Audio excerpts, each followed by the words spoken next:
Annika is 4 days being 10 months. She's been able to put Cheerios in her mouth, but this is the first time I put down some mac and cheese. She doesn't know what to make of it.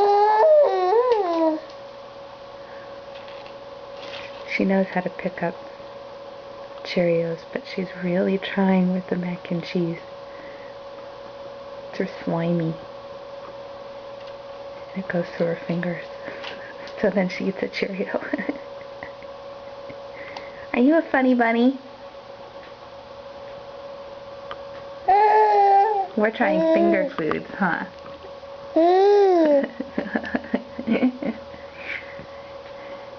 Do you like mac and cheese? Yep.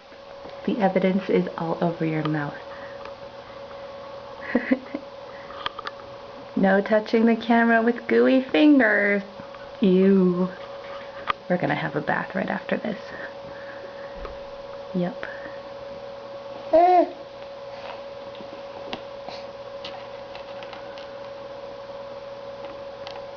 She doesn't know what to make of that gooey stuff.